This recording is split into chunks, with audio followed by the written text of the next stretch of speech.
Hello, my name is Sprout. I'm with Peace River Ghost Tracker. I am here to tell you about the history of the Arcadia Opera House.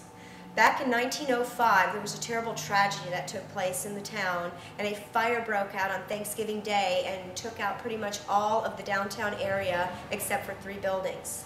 The following year, in 1906, J.J. Hurd decided to build this building. He did it for many reasons. One was so he could house his bank downstairs. On the upstairs, he built this big theater with all the rooms that are all around it. Some of the haunted history of the building, I think, has a lot to do with the town itself. This town was known for a lot of orphanages. The townspeople call it Orphanage Row. One really nice thing is that they would allow the orphans to come up here to see all the shows for free, and it gave them a little happiness in their life. And I still believe that some of those children might still be around here. They have been sensed many times by the sounds of children giggling. They've heard them running up and down the halls, up and down the stairway.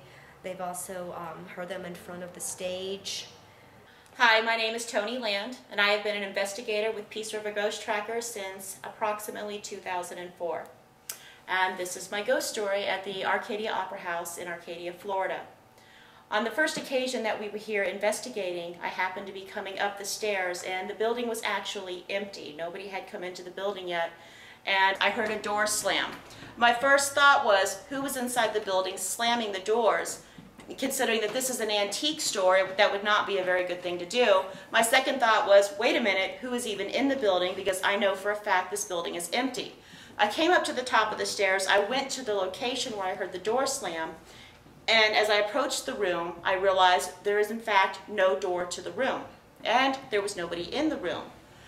So I thought that was, that was a little bit odd, but a noise could have come from somewhere else.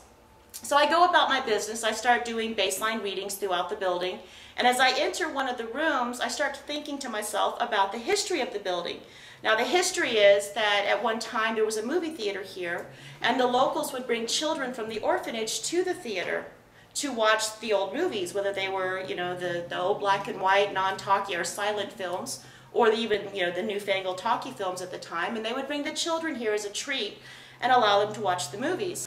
So as I'm thinking about the stories about the children in the building and thinking to myself, I bet this was quite a sight for the children to see, I leave the one room into the second room, and I feel this hand. It was a small hand that came up and it grabbed my wrist, almost like a child, which I have daughters, so I know the feeling. A child came up and grabbed my wrist very gently and gave it a little tug, almost like a child saying to me, here I am. Don't walk past me, here I am. Almost, it was very, very timid, and I actually almost got the feeling the child may have been scared. Eventually the feeling stopped, the chill left my arm, the feeling of being touched went away, and I started to move throughout the rooms again to finish my baseline readings. And as I was coming out of one of the last rooms, I heard what it sounded to me like static. It was a very faint, crinkling noise, like static electricity almost. But again, it was very faint, almost the kind of noise that you hear, but you're not sure that you hear it. And as I was coming out of the door, I saw this light. It came up out of the floor, and it was like a mixture of almost white and red, but very faint, and it started to spin. And as it started to spin, it raised up off the floor. And I'm looking at it, and again, a little bit of a crackling noise, and it came up probably about knee height. And then it spun back down into the floor. Okay, that's definitely not something you see every day. I checked for electrical cords. I checked for electrical outlets. I checked for mirrors being placed on the floor, maybe reflecting an exit sign or police or ambulance lights coming in through the window. I found nothing that could explain the lights that came out of the floor. On our second investigation, myself and another team member, we went over, we found this chair. And at one point, when a team member had sat in the chair, he started having these feelings that he wasn't feeling good. Something about the chair made him uncomfortable. He started having chest pains. It was just a very uneasy feeling about the chair. Well, we had come back to the chair, and the chair had been moved by somebody into a new location. And on this particular case or instance, I had sat down in the chair, and one of my team members, Scott, sat down in a sofa next to me. I'm not usually one to instigate, spirits or energies that be, but on this particular occasion, I felt the need to start asking questions. And I was asking questions such as, what is the deal with this chair? Why are you so attached to this chair? What is so special about this chair? In this building, there's got to be a better chair.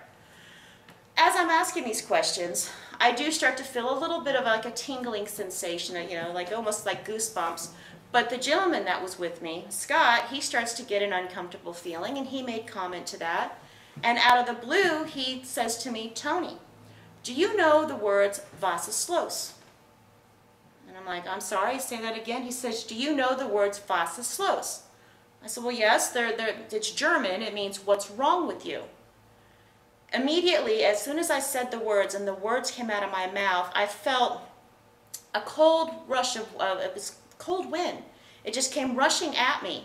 I began to freeze, and I felt like every hair on my body was standing up. And while it was not a terrifying feeling, it was not a comfortable feeling. I definitely got the feeling that someone was telling me, back off, leave me alone, this is mine. Sat there for a few moments, and after, I'm going to say within a minute, the feeling did start to subside. I did start to become warm again. The goosebumps did fade away.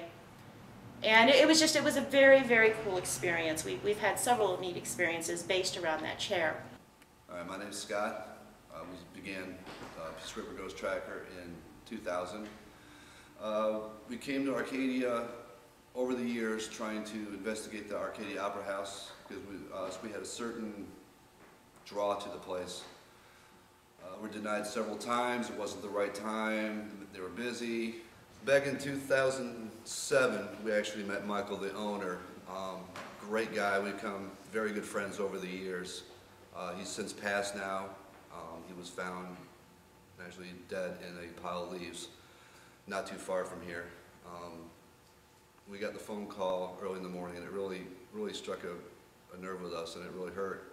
But we've investigated the Opera House since then, and we've actually come up with a couple very intriguing EVPs, which is electronic voice phenomena, of we're getting ready to tear down our equipment, and I usually say, is there anything else you want to say to us? We're getting ready to tear down, this is your last chance. And we got a female voice. There was 3 words that were said. I cannot make out the first word, but we're not going to speculate on anything like that. But the second 2 words was killed Michael. So it said something killed Michael.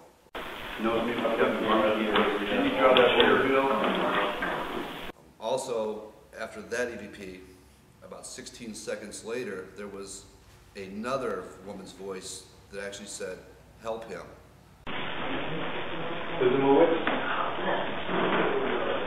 We've also captured on 2 separate investigations here at the Arcadia Opera House of a woman's voice that actually says, one was drawn out that says, hi Maria.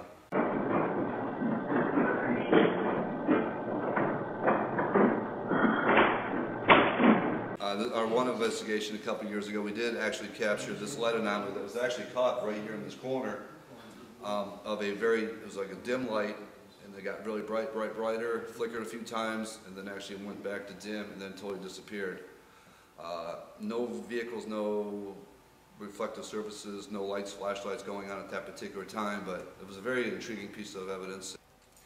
Several years ago, while investigating in this corner room that they call the Rosary Room, we were in here, all the lights were out, and we had my little dog Sawyer. Sawyer is one of our team members, and he is a great little ghost hunting dog. One thing that he did that was not normal for him is he reacted a little differently, and that's when we know that something might be affecting him. We were standing in here, and he decided to just leave the room. He actually walked out of the room and continued to walk all the way down the hallway into the main auditorium area of the building. This is not normal for him because he normally does not leave 10 feet from my side. He's always right there next to me. So that was an experience that he had, and I'm thinking he was possibly being called maybe by some children that wanted to play with him here at the Opera House. Hi, my name is Thomas Moore. I'm part of the Peace River Ghost Tracker team. I've been with them for 3 years now, and this is my ghost story of the Arcadia Opera House in Arcadia, Florida. We were here for a tag-along investigation. something that we do. We bring people along that are interested in doing ghost investigations, things like that. We had a couple of small groups. My group was one of the first ones to come in and do our little investigation.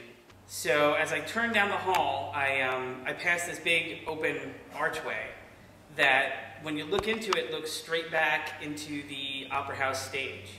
And on the back of the stage, there's two large windows that were illuminated from the outside at the time. And staring at it for a moment, I'm realizing I'm seeing something moving past it. It was this tall kind of shadow, looked maybe like a man, though I couldn't be sure, because it sort of happened really fast. But it moved past the window, and it actually blocked out the light as it moved through. I kind of sat for a moment, not really sure if I saw what I saw. I called out to one of the other team members, talked to him, told him what happened. We kind of inspected around, put our flashlights on, looked to see if there was anybody else in here, but there was nobody else in the Opera House. It wasn't until later that night, after talking to a couple of the other people in the groups and things like that, that I realized I wasn't the only one to see it. There were actually 2 or 3 other people that night that had seen that same shadow up by the stage area, kind of hanging around and walking about. And that's my story.